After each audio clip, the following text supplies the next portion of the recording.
Ya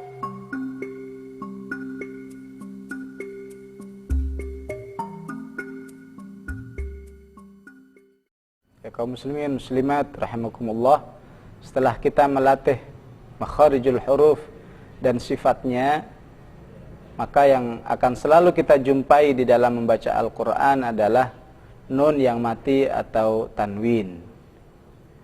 Di dalam baca Al-Quran, saat menghadapi nun sakinah, nun mati atau tanwin, maka kita tidak akan terlepas dari beberapa hukum yang ada. Ada hukum izhar yang berarti nun dan tanwin harus dibaca dengan jelas. Dan huruf-hurufnya nanti akan kita baca latihan-latihannya. Begitu juga akan kita temukan nun atau tanwin yang harus diidghamkan, dileburkan dengan huruf berikutnya. Apakah huruf berikutnya ya atau waw. Namun harus diperhatikan, ada yang harus digunnahkan, didengungkan, ada yang harus ada yang tidak boleh didengungkan. Istilahnya idgham bi gunnah dan idgham bila gunnah. Ya. Begitu juga nun mati atau tanwin berhukum iqlab, artinya nun mati atau tanwin saat ketemu ba, maka nunnya melebur ke huruf ba. Seperti ambatakum. Nanti akan kita baca latihan-latihannya. Dan terakhir, nun mati atau tanwin yang bertemu dengan huruf-huruf ikhfa, di mana nun mati dan tanwinnya terbaca dalam kondisi samar, seperti anzarnakum kuntum. Itulah gambaran hukum nun mati dan tanwin. Ketika kita mengucapkan nun mati ataupun tanwin bertemu dengan huruf-huruf izhar, maka nun mati dan tanwin itu harus terdengar jelas atau tanpa gunnah. Ya. Yang lazim kita ucapkan kalimat yang mengandung hukum izhar seperti kita mengucapkan an'amta. Perhatikan an'amta, tidak boleh membaca an'amta karena di sini ada nun mati bertemu dengan ain. Ya. Sekilas mari kita baca beberapa contohnya. Ya. Di sini contoh nun mati bertemu dengan hamzah. Kita baca bersama. Man aman, man aman, ainin aniyah, ainin aniyah. Itu semua mengharuskan kita ketika membaca nun mati atau tanwin harus terdengar jelas tanpa gunnah. Jadi tidak boleh membaca min khair, jadi harus min khair, atau alimun, salah, alimun hakim, alimun hakim. Nah, itulah hukum pertama di dalam membaca nun mati atau tanwin, ya, adalah harus dibaca izhar apabila bertemu dengan salah satu huruf-huruf izhar seperti hamzah, ha, ain, ghain, ha, dan kha.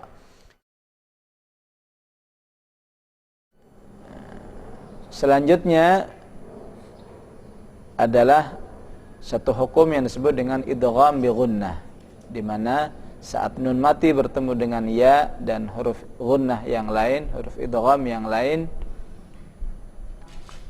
maka harus dileburkan dan didengungkan atau digunnahkan.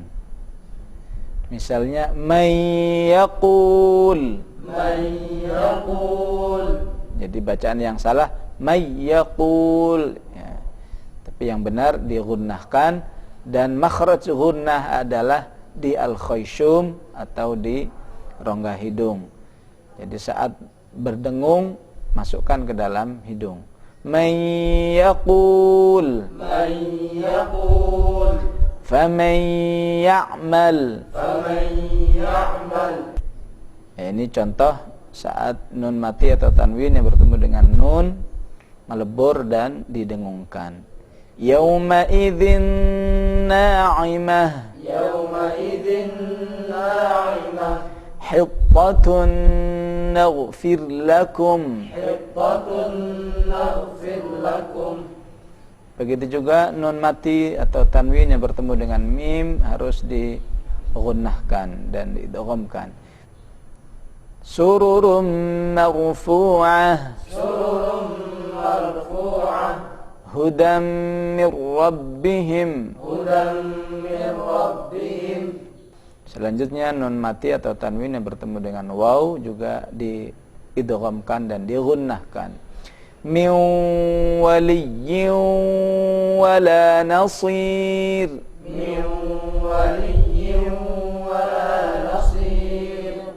Min waraihim.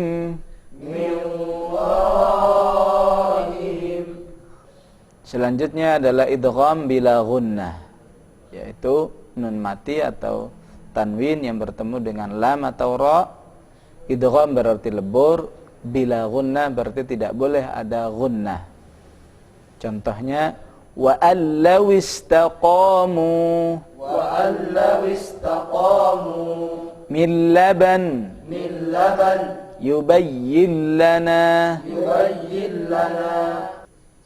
Contoh berikutnya nun mati atau tanwin yang bertemu dengan ra harus idgham dan tidak boleh digunnahkan. Mir rabbihim. Fi 'ishatir radiyah.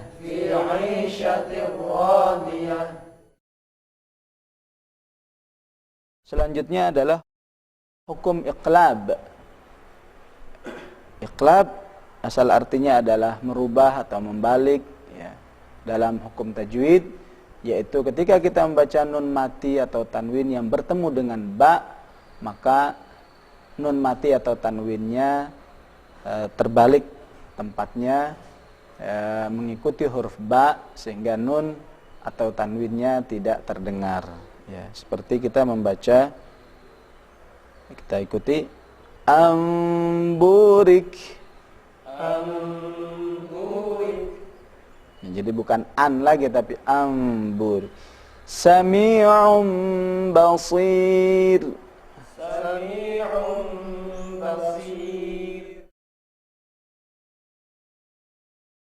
Yang keempat adalah ikhfa ya. Ataupun diistilahkan dengan ikhfa hakiki untuk membedakan dengan ikhfa syafawi, yaitu apabila nun mati atau tanwin yang bertemu dengan huruf-huruf ikhfa yang jumlahnya 15 seperti shad, dzal, dza, dzal, tha, kaf dan lain sebagainya. Kita baca beberapa contoh. Ya, kita baca misalnya nun mati bertemu dengan shin. Min syatta. Min syatta.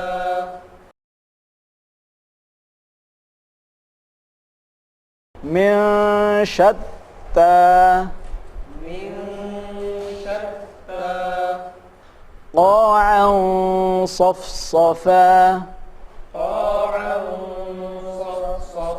Nah, itu tanwin yang bertemu dengan shad.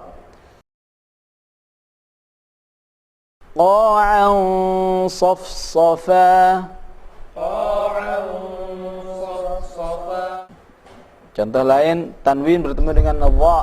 Dhillan dhalila.